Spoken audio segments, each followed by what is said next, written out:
پہلا واقعہ حضرت سہل بن سعد ساعدی رضی اللہ تعالی عنہ اس کے راوی ہیں اور 1234 نمبر حدیث پاک ہے بخاری کی. یہ کہتے ہیں کہ بنی عمر بن عوف ایک قبیلہ تھا، ان کے درمیان کوئی آپس میں جھگڑا ہوا، مسلمانوں کا قبیلہ تھا، آپس میں مسائل ہو گئے تو رحمت کونین صلی اللہ علیہ وسلم صلح کروانے کے لیے تشریف لے گئے. تو وہاں دیر ہو گئی اور صحابہ مسجد میں جمع ہو گئے، ظہر کا وقت تھا. تو حضرت بلال رضی اللہ تعالیٰ عنہ سیدنا صدیق اکبر رضی اللہ تعالیٰ عنہ کے پاس آئے کہ حضور لگتا ہے سرکار تشریف نہ لا سکیں گے، کیا خیال ہے آپ نماز پڑھا دیں؟ کہا کہ اگر آپ کہتے ہیں تو ٹھیک ہے میں پڑھاتا ہوں. اقامت ہوئی، حضرت ابوبکر صدیق رضی اللہ تعالیٰ عنہ نے نماز پڑھانا شروع کر دی. اسی اثنا میں میرے آقا صلی اللہ علیہ وسلم تشریف لے آئے. اب یہ نبی کا حق ہوتا ہے کہ جب وہ آئے تو وہ پیچھے نہیں رہے گا، وہ سب سے آگے بڑھے گا.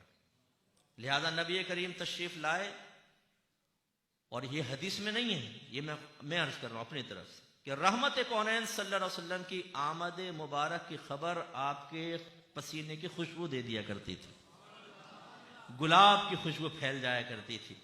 سرکار تشریف لائے، پچھلے صف والوں کو احساس ہوا، جگہ چھوڑ دی، سرکار آگے بڑھے، دوسری تیسری چوتھی، حتیٰ کہ سیدنا صدیق اکبر کے پیچھے تشریف لے آئے. صحابہ کہتے ہیں کہ ابوبکر صدیق رضی اللہ تعالیٰ عنہ جب نماز پڑھاتے تھے تو بالکل دائیں بائیں توجہ نہیں کرتے تھے. اب صحابہ نے یوں ہاتھ پہ ہاتھ مارنا شروع کیا تاکہ صدیق اکبر سمجھ جائے. تصفیق کہتے ہیں اس کو، ہاتھ پہ ہاتھ مارا کہ تاکہ سمجھ نہیں. پھر جب کافی ایسا زور زور سے مارا تو پھر صدیق اکبر متوجہ ہوئے کہ ہو کیا رہا ہے، یہ کیوں ہاتھ مار، دیکھو تو سرکار. تو راوی کہتے ہیں کہ حضرت نبی کریم صلی اللہ علیہ وسلم نے ان کو اشارہ فرمایا کہ آپ نماز جاری رکھیں، یعنی گویا کہ سرکار چاہتے تھے میں پیچھے نماز پڑھ لوں. لیکن روایت میں آتا ہے کہ صدیق اکبر رضی اللہ تعالی عنہ نے جب آپ کو دیکھا تو پیچھے ہٹتے چلے گئے اور پچھلی صف میں شامل ہو گئے، اور نبی کریم صلی اللہ علیہ وسلم نے آگے بڑھ کر نماز پڑھائی.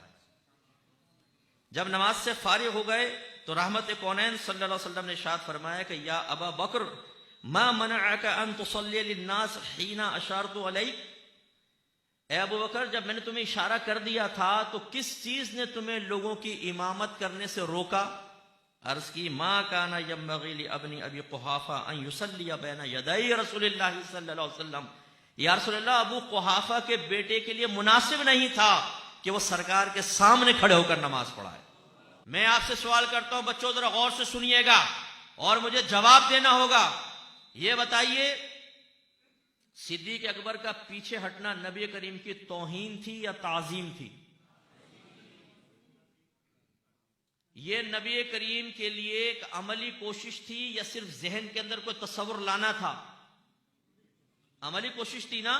اس کا مطلب یہ ہوا کہ اگر کوئی حالت نماز میں ہو نبی کریم صلی اللہ علیہ وسلم کی تعظیم بجا لاتے ہوئے عملی کوشش کرے تو اس کی نماز ناقص نہیں ہوتی، کامل ہوتی ہے. تو پھر اگر نبی کریم کا نماز میں دھیان لے آئیں تو نماز ناقص کیسے ہوگی؟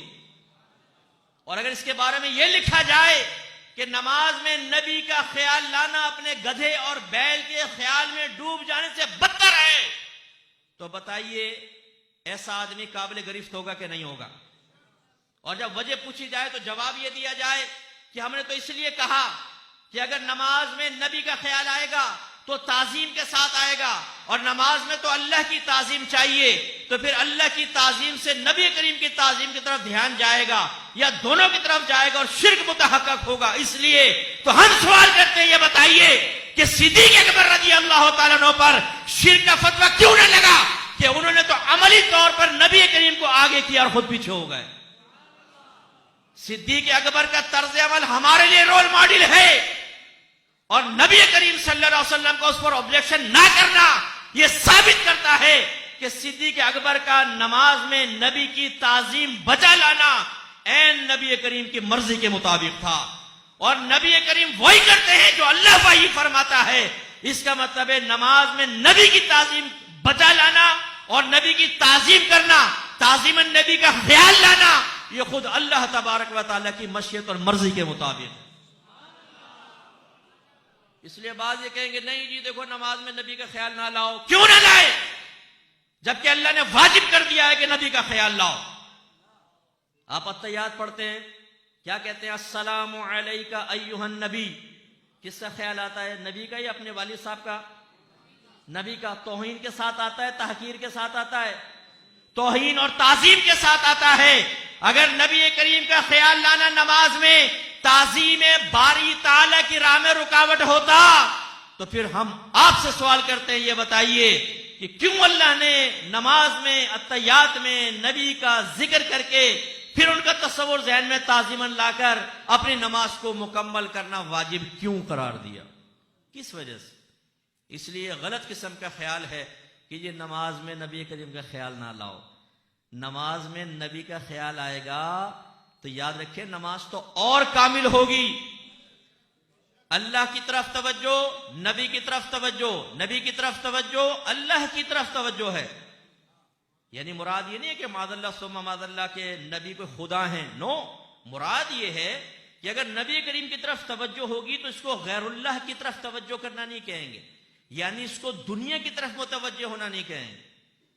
یہ اللہ کی طرف ہی توجہ کرنا کہلائے گا. جیسے جنت کا تصور کریں, دوزخ کا کریں, آخرت کا کریں, موت کا کریں, عذابات قبر کے بارے میں سوچیں, تو اس کو یہ نہیں کہا جائے گا آپ دنیا کے بارے میں, بلکہ یہ کہا جائے گا آپ اللہ کی طرف ہی متوجہ ہیں. ان معانی میں آپ کو ذکر کر رہا ہوں.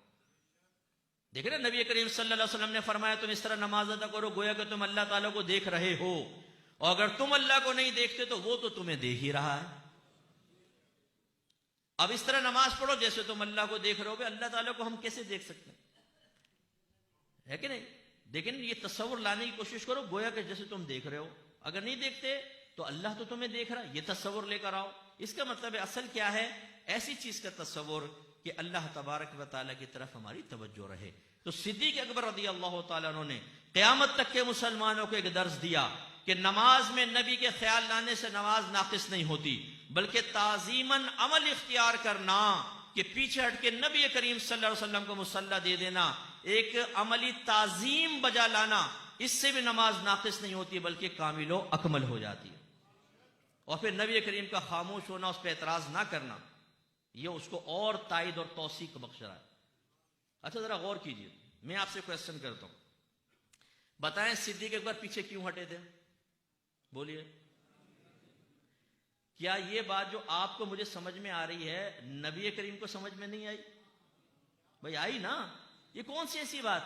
پھر کیوں پوچھا اے صدیق تم پیچھے کیوں ہٹے جبکہ میں نے اشارہ کر دیا تھا؟